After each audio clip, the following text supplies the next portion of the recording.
And thank you so much for joining us. And like I said before the program even started, we do have to start with a talk about the second transition, because that seems to be one of the things that has been said over and over when we're talking about this conference. I'm going to start with you, Lumkile, about what you think about the second transition and that particular terminology that's being used. Well, it really highlights the challenges that are facing the ANC post-liberation, in the sense that historically the ANC has maintained a core in its agenda where every leadership is consistent with the past leadership. Here we're seeing a leadership that seems to want a break, having seen some of the mistakes that were committed in the first and second, in the first term of former President Mandela and former President Mbeki, and trying to cut ties and portion blame as well as the apartheid regime, when in fact 18 years into the game, it should be taking more responsibility and looking at itself and saying, where are we weak? What strategy should we embark on? Because it's no longer time to blame a apartheid regime. It's about us to look strategically as to how do we address the triple problems of unemployment, poverty, and inequality. I want to talk about education, because that has been such a huge issue. We talked about we had a debate here a couple of weeks ago where we were talking about the huge wage subsidy, and what came out of that, and what seemed to be the consensus from the people that were on the panel, is the education system in South Africa continuing to be such a huge, huge concern. And if we just look at what one of the stories that's making headlines right now in that particular sector is there was that deadline that the basic education minister seemed to fail to meet. That was the midnight deadline yesterday, to be able to deliver textbooks to Limpopo. So that again highlighting just the depth of the problem. I'd like you to speak to that. Well, any talk about economic transformation, or whether you call it the second transition, if it is not hinged on a successful education system, it is bound to fail. Sure. So in my view, what the ANC was supposed to be focusing on was to look at how to transform the education system to be able to produce quality, to be able to produce graduates that will be able to get employment and who can start enterprises. That is where the focus should have been. In my view, the failure of the ANC government to improve the quality of education is an indictment on the ANC. What it was supposed to be focusing on is how to improve the system of education. If it's failing to provide textbooks 6 months down the line, it's not ready to govern. I want to highlight one of the things that we had Dr. Rampele on that. She was speaking to this issue as well, and I'm sure you've heard her speak before. And one of the things that she was saying is that 18 years down the line, we are still talking about service delivery in the education system, and that it is actually an absolute shame that the standard of education right now cannot even be compared to the apartheid system that was supposed to oppress black people. Lumkile, what do you think to that? Well, in fact, for me, the shameful part is the fact that a lot of the parliamentarians and a lot of the political leaders of the ANC does not partake in the public education system. They don't know what's happening there.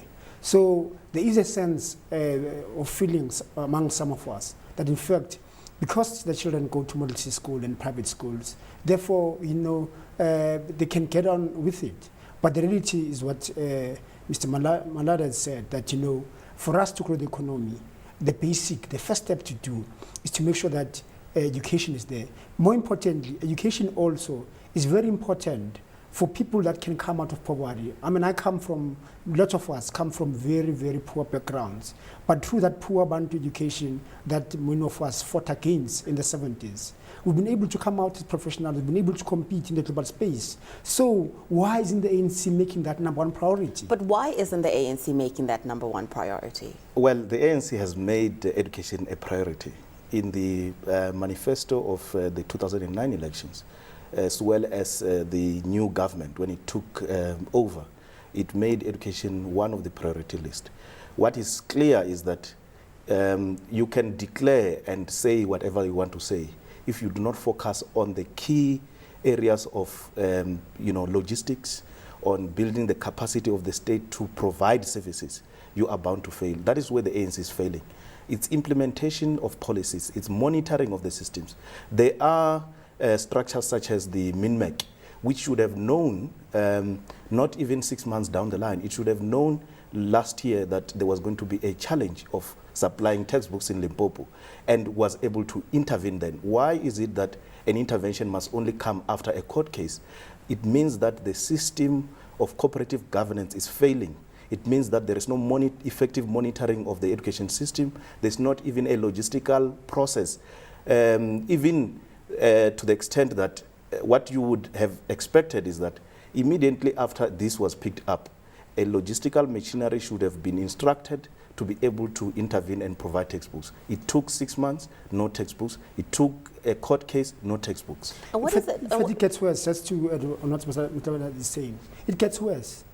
The minister must own up. In many democratic countries, in a failure like this one, the minister has failed her own people. She's got to walk the walk. In this case, the ANC finds all excuses to try and protect and shield. And that's exactly the biggest problem in the past 18 years, is that lack of accountability and ownership on the responsibility of the people. When it comes to that, though, one of the things we have heard the president say is he talked about performance evaluation. How seriously has that been taken in terms of ministers performing and ministers being brought to book when they don't perform? I don't think that there has been much done to actually make ministers to account on their responsibilities. What should have happened in the case of education is that the minister was supposed to have been held accountable. But for me, what is more important is improving the system, because you can take a NG out and bring somebody else. If you don't address the issue of the capacity of the logistic machinery to provide textbook, it can be the same. So you can replace ministers tomorrow, but if you don't have a public service system that is accountable, that is able to deliver, you will still fail. One of the things that has come out of this conference is the ANC saying that it's not policy that is hurting investment in the country. What is hurting investment is what's going on in the rest of the globe, and that the rest of the globe is under pressure. And you're shaking your head and saying that's not the case. Yeah, that's not the case. The global economic crisis came in 2008. So for us to really look in the past 18 years and claim that everything is good, is in good shape, I think it's escaping the problem. The reality of the problem is that as long as the ANC binds itself for communist and the labor movement at the expense of the majority of South Africans who neither communist nor employed but remain outside the labor market, as long as it continues doing that, it's not going to be able to serve the interests of the South African people. The ANC needs to stand up at leadership level as well in government to say our interest is making sure that you can make the difference that you want to make. Is the problem, though, one of the things that I've heard said, and not just once, quite a few times, is that what has been seen of the ANC leadership is that in some cases it's seen to put party before state. Do you get that sense at all? Well, you see, the issue of the interplay of the politics of the party and in the state, it's bound to happen. When a ruling party takes over, when a party takes over government, it has to deploy its cadres. The question is, the deployment of such people into the state, is it based on merit or is it based on a patronage? It's mere dispensing of patronage. What the ANC should focus on is to make merit the first priority when it appoints the people who are supposed to be leading in the implementation. Who's going to ensure, though, that the ANC does that? It is the ANC itself. For as long as it is a ruling party, it must recognize the fact that this policy that it has been implementing is failing, and it must reverse it. I must say, for instance, in the question of the education policy, its discussion document, precisely on page 10, for instance, it talks about delivery of textbooks. But what has happened, it's the opposite. So what the ANC needs to be doing, in my view, is how to improve the systems, how to perfect the systems in order for it to be able to deliver. Unless it does that, it will be a continuous deliberation, one conference after the other. Lumkile, I want to ask you, what's happening right now with this policy conference? How much do you think of the discussion is probably positioning for what's coming at the end of the year, Mangong?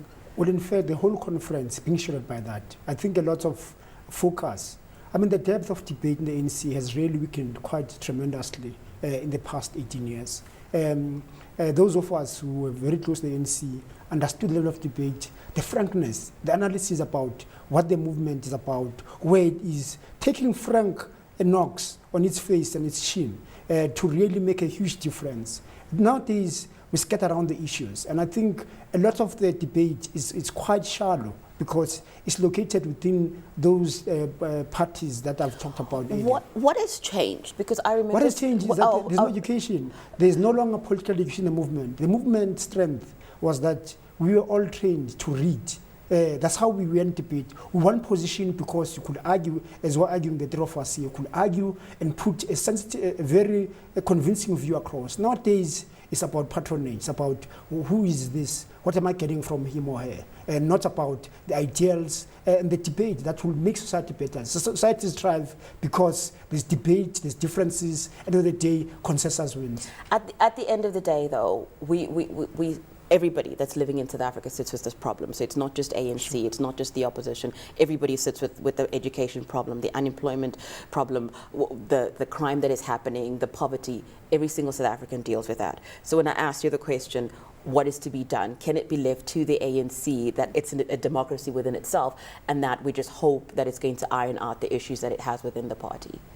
Well, that's why for me, the National Development Plan is so succinctly and the most amazing document that we have never seen in South Africa. It's got some weaknesses, but what it seeks to do, I mean, if you read from the foreword, both Angie Krog and President Debede, in their poetry, they really talk about this vision, which I think every South African share. And for me, that's what the debate should be, is about what am I doing, given the crisis that we should highlighting, what me as Lumkile Mondi, the rest of civil society, business, etc. doing. And that's the rallying point. I was hoping that the ANC will refer to it and piggyback on it as a document that will own by the state and shape our society, because this society needs hope. And that hope is embedded very much in that National Development Plan. Thank you so much for joining us, gentlemen. I really do wish we had more time, but we've run out of time. Thank you so much for coming.